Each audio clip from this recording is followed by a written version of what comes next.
Hey Titty, so I want to tell you a story. Story what happened to me the other day, exactly 1 week ago now. I was working a log splitter. Log splitter has an engine. You turn it on, and then it has a big wedge. A wedge. A wedge. I'm doing a video blog for Tata.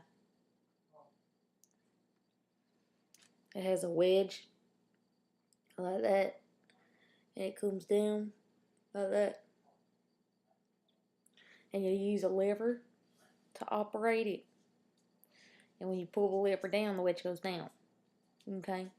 And then you can put the lever up and hold it to bring it all the way up, or you can just smack it up and it'll just stay up by itself, and the wedge will just come up all the way by itself. And the one I was working was a vertical one. And the vertical one is sitting on the floor, on the ground. And then the wedge, I was kneeling to use the machine. I was kneeling in front of the machine, and I would roll big old sections of log, this big, or sometimes this big, or sometimes this big, really big sections of logs. They're already cut to the right length to be firewood, but you can't put a big log like that to be firewood. You understand? Okay, you have to split it. You have to split it into a bunch of pieces. You understand? So I was splitting, and it was just working. Look, the way this machine works, you just line it up right, okay, and you get the wedge to come down. The wedge will come down, and that thing just cracks open. I mean, the wedge just goes in, and it's just like, and those logs, they just split right open, okay. And so then, the moment that it happened, I was splitting, and I was splitting something that was a little smaller, like this big round, maybe a little bigger like that. And I was holding it with my left hand, okay? And my left thumb was on top of the log. Now you might say, that's a really stupid place for your thumb to be, because it's where the wedge goes. And you'd be right, okay? It is a really stupid place to put your thumb. It's just stupid. You should never do it. So the wedge came down, okay? And my thumb was on top of it. Look, this is the log. My thumb was on top of it here. And the wedge came down, and it was fine until, now see, with all that pressure building up, because there's thousands and thousands and thousands of pounds of pressure, okay, with that log splitter, with the wedge, on that little line of the wedge. And with all that pressure, this particular log was not cut right. It was cut slanted. So it's a log here like a cylinder. Instead of it being flat on either side, it was slanted on both sides. Okay, so I bet you guess what would happen. When you put a bunch of pressure, the log went from being lined up right to going just cracking. Okay, so the log was actually slanted, but the ends were then flat. Now what happened when that happened was, my thumb went from being safely out of the way to directly underneath the wedge, okay? And it was just my luck that when it like slammed and it tilted, okay, there was just enough of a gap for my thumb to just slide under that wedge that I was still coming down, okay, because I'm still holding the lever down. And so immediately after slamming to the side, that wedge started going in my thumb. Okay. And so when I saw that, I immediately stopped the lever, as you can imagine. But my thumb was still caught in between the log and the log splitter, the wedge.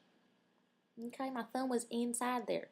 So in order to get my thumb out, I had to lift up the lever and pull up that wedge. And I could see that cut. It didn't start bleeding for a little bit now, okay? And I could just see right in my finger until I could see a little layer of meat about that big. And then I could see like white. And apparently that was the tendon that I was looking at there. But then I turned around and I said, "Woo!" Because remember to get everyone's attention, you go, "Woo!" But I was kind of freaked out. So mine was more like, "Wow!" And he used to turn around, he looked at me and I said, "Emergency!" And I went up to him and I said, "I cut my thumb." And he said, "You got a big hole in your hand." I said, "I cut my thumb." And he said, "All right, well, let me take a look at it here." And he was looking, he said, "Where is it? Oh, there it is." And it had started bleeding by that point. Yeah. So he said, "All right, well, I don't have time to deal with this just very second. It looks fine." So I'm looking at it now, it looks fine. So we're going to have Desiree pat you up here. Desiree, can I use your help over here, please? I'll have Desiree pat you up here. And I'm going to work on it tonight. Okay, you got a couple options. I can either work on it tonight and tape it shut, or you can go to the hospital and get some stitches, whatever you want. So I said, "Well, I guess you can just tape it shut if you think it's okay." Okay. So then Desiree comes over. Okay, use sleeves. Desiree gets her little first aid kit out. And she's like, "It looks fine." So they all she just wraps it up. And she says, "What you want to do?" And I said, I really don't know. I was still kind of freaked out. Okay, I was like, "I really don't know." But then a couple conversational things happened. And then I just decided, I guess I'll just keep working for a while. And if it starts hurting a lot, I'll just go down to the kitchen and help out in the kitchen. So I just kept working. As soon as I started working, took my mind off the pain. And it was fine. I just worked the rest of the day. Then that night, after dinner, after supper, Eustace opened it up. Now that hurt, okay, because he cleaned inside the cut, deep inside, okay, and he moved it around and he opened it and closed it to look around. He said, "I think it looks fine. I think it's gonna be just fine." And then he taped it shut using a butterfly, so the sticky part wasn't actually on the cut. And wrapped it up. He said, "Don't open it for 3 days, okay? So you don't invite some like, infectious things." So then the next day, of course, was the day that Mama was arriving. And I didn't say nothing to her because I knew she'd be freaked out. When she got there, she saw a thumb all wrapped up in the gauze, and it was dirty because I'd been working with it. But she was like, "What in the world?" And I explained to her what happened. Then we went on a horseback ride, Mama and I, and your brother, Marion. And we did a bunch of things. I showed them all kinds of things, and I got some horse poop on the bandage. She was like, "We gotta go to the hospital. We gotta take that kid. We gotta get that taken care of." I was like, "No, it's fine. Because if we open it up, they're gonna take off the bandage, and it's gonna open. The wound's gonna open again because he had taped the wound shut because it was kind of hanging open before." Anyway, I'm holding her off, right? I'm holding her off. When we get ready to leave, she says, "You ain't never gonna be able to play piano again." And I freaked out. I was like, "Oh my God. All right, let's go to the hospital." Went to the hospital. They gave me a tetanus shot. They opened it up and took off the butterfly. And of course, that wound opened again, and that hurt. Let me tell you, that hurt. Okay. And then the guy said, "Well, it's too late to stitch it shut now because at this point, can't stitch it shut because it might get infected." And he didn't do anything to it. All he did was put some water on it and say, "Wow, that looks really clean." And then I was like, "Okay, just out of curiosity, would it have been fine if I just had left?" He was like, "Yeah, it would have been fine if you just left it." Guess what? It would have healed faster too if I just left it. And I wouldn't have as big a scar. Okay, because now I have a big scar because he opened the wound and he didn't stitch it shut. Okay, so the wound was closed, nice little line. I saw it, okay, before he took it off.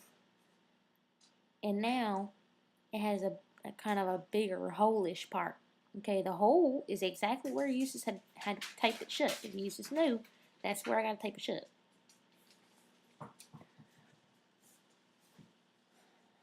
So if you want to see it, I'm going to take off the bandage here so I can let it air out. You know what I mean? It's just a little band-aid now. It's been a week, so it's looking fine. It's just looking just fine. And just give me 1 second here. In the meantime, why don't you tell me about what's been up in your life? Oh, you know what this made me think of? When you said you slammed your finger on the door or something, your finger had its guts coming out. Guess what? My finger didn't have its guts coming out. I wonder why that is. Okay, here we go. Here we go. Now I've got to try to take off this bandage without pulling the skin, because if I pull the skin, the wound might open. But it is healing up just fine. I even got most of the feeling back in my thumb. It feels a little weird, but I can feel it, so that's good. That's real good. Okay. Okay. So that's what it looks like now. Can you see that? Can you see that? I said, can you see that? Can you see it? Is that grossing you out?